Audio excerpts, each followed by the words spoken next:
су сап-сары, ішуге де келмейді, жеміс егуге де келмейді, өспейді. Енді ол жазғы күні иісі болады мусордың. Енді мусор бізге жақын ғой.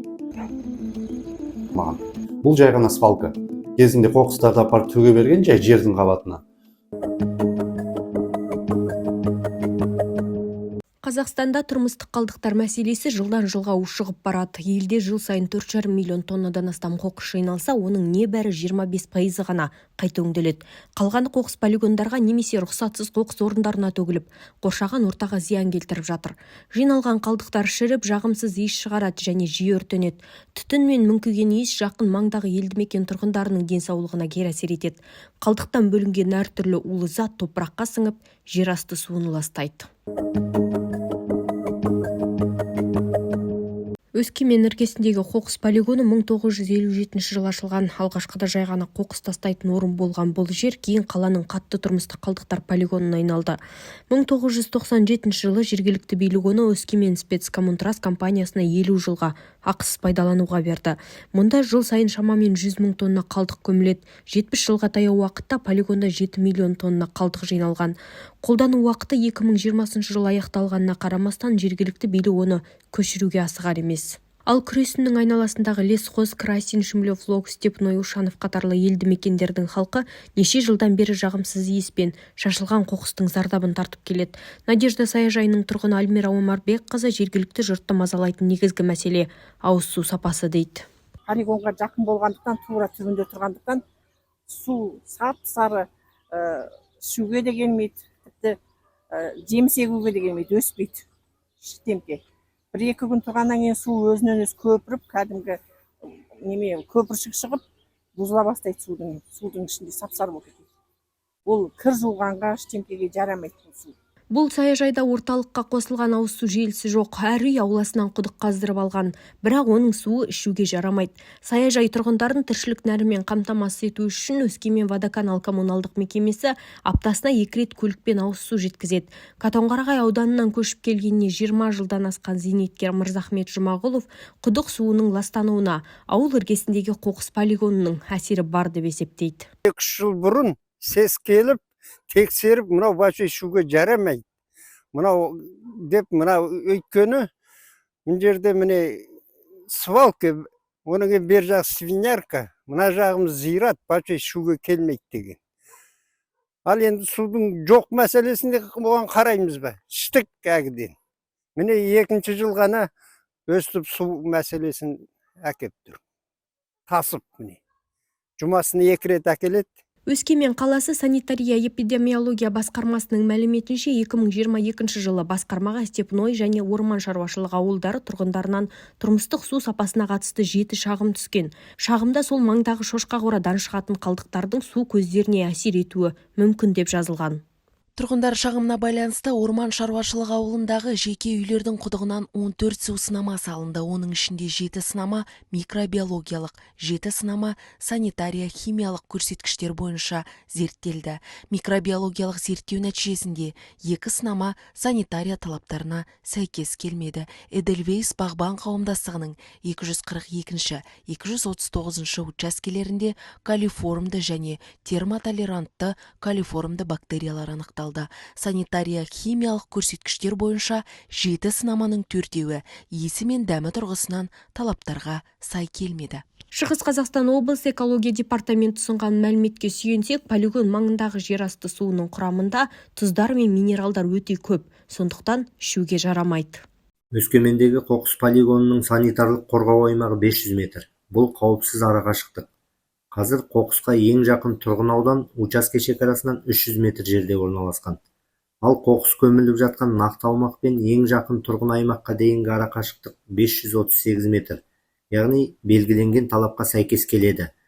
Бұл аудандағы жер асты суының құрамында тұздар мен минералдар көрсеткіші жоғары болғандықтан ішуге жарамсыз. Сол себепті оның сапасын тексергенде ауыз суға арналған санитария талаптары қолданылмайды. Тәуелсіз эколог Дәулет Асанов Өскеменнің қоқыс полигонында улы заттарды ұстап қалатын гидрооқшаулағыш қабат болмаған соң, қалдықтар ыдырағанда пайда болатын сұйықтық топыраққа сіңіп, жер асты суын ластайды дейді. Қаладағы полигон деп айта алмаймыз, себебі бұл еще Совет одағы кезінде ешқандай бір нормативтік талаптарға сәйкестендіріп жасалмаған. Бұл жай ғана свалка. Кезінде қоқыстарды апарып төге берген жай жердің қабатына. Оның ешқандай қорғаныс инженерлік сооружениялар жоқ. Сондықтан қазір енді қалдықтар үйіліп төгіліп ана жерге уже тау сияқты болып жатыр. Негізі кезінде ана бір кішкентай ложбинаны толтырған. Содан кейін әрине ең бірінші әр полигонның проблемасы бұл жаман иіс. Қарап отырсақ, полигонға іргелес қылып көптеген дачалар, қазір олар уже енді тұрғылықты мекендер болып кетті. Одан кейін екіншісі сулардың ластануы, өйткені полигонның ішінде неше түрлі қалдықтар жатыр. Оларға аққан жауын суы, еріген сулар, олардың бәрі осының бойымен өтеді, ластанып әбден жер астына кетеді. Одан кейін әрине жер асты сулары ары қарай ластанады. Сондықтан енді мына маңайындағы кісілердің скважиналары болса, ол су по сути уже фильтрат.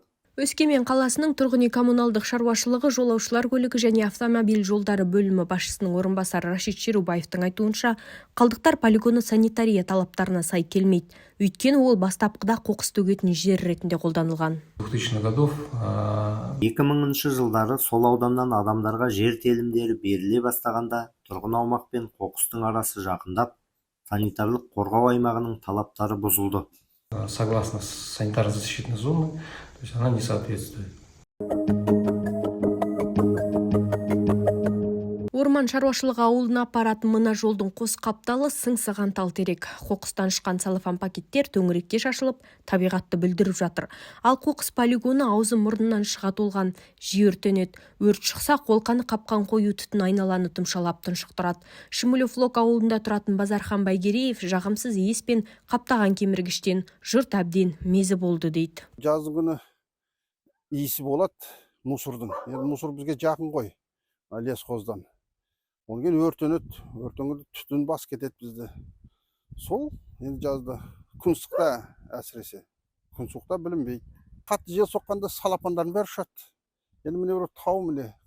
Қазақстанның бер жағында тау ғой бізге қарап тұрған. Сол жақтың бәрі салапан болып жатады күздің күні. Былтыр күзде өртенді бұл өзі. Эколог Дәулет Асановтың айтуынша, қоқыс полигонында өрттің шығуына көп жағдайда биогаз себеп болады. Технология бойынша қоқыс төгілген соң техникамен нығыздалып үстіне топырақ төселуі керек. Өкінішке қарай Өскеменде ондай технология қолданылмайды.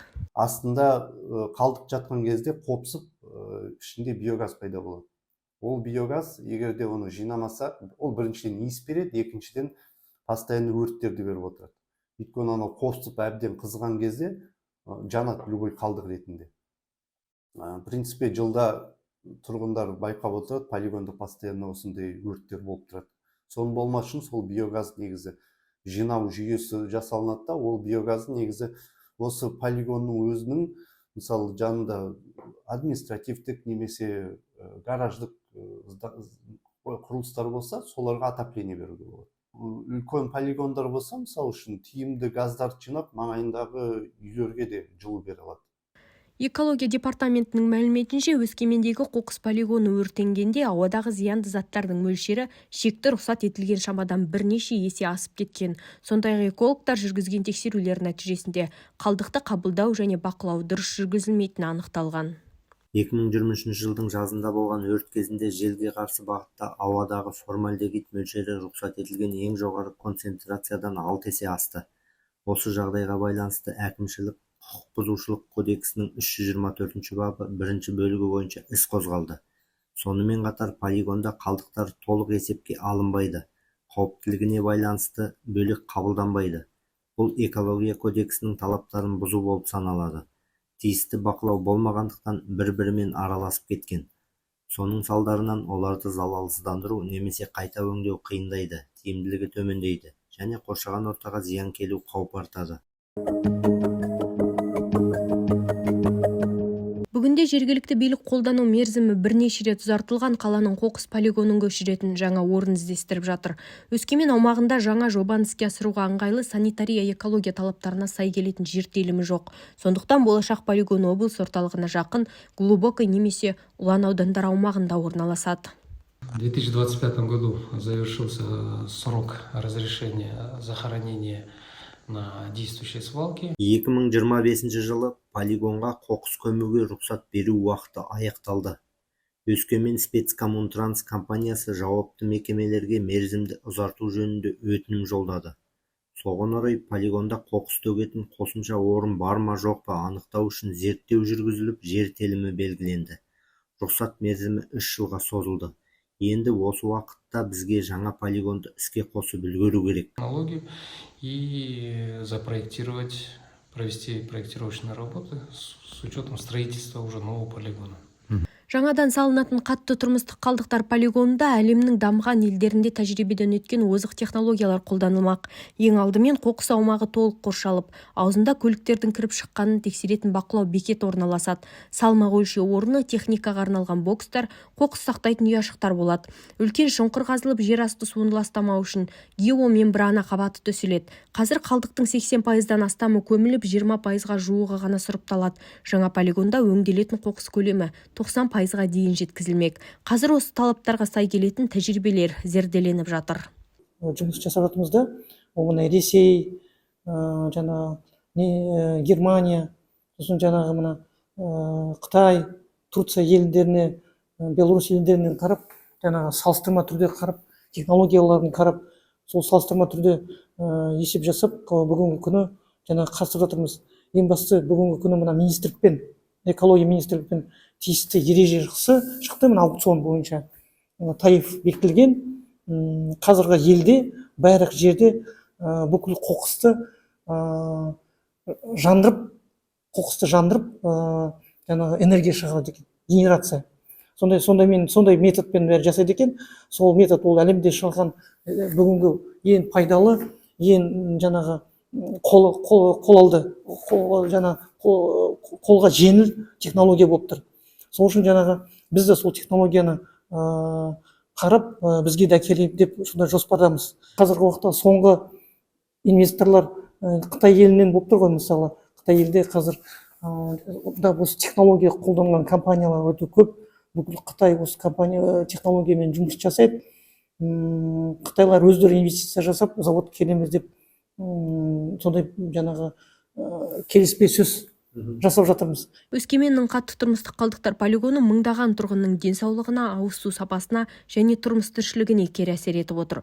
Қоқыстың сұрыпталмауы, экологиялық талаптардың сақталмауы, өрт пен улы газдардың бөлінуі жағдайды одан әрі ушықтырды. Билік жаңа полигон салуды жоспарлағанымен мәселе жылдар бойы созылып келеді. Бұл жағдай қалдықтарды басқару жүйесін түбегейлі өзгертіп, заманауи, қауіпсіз әрі тиімді шешім қабылдайтын уақыт жеткенін көрсетеді.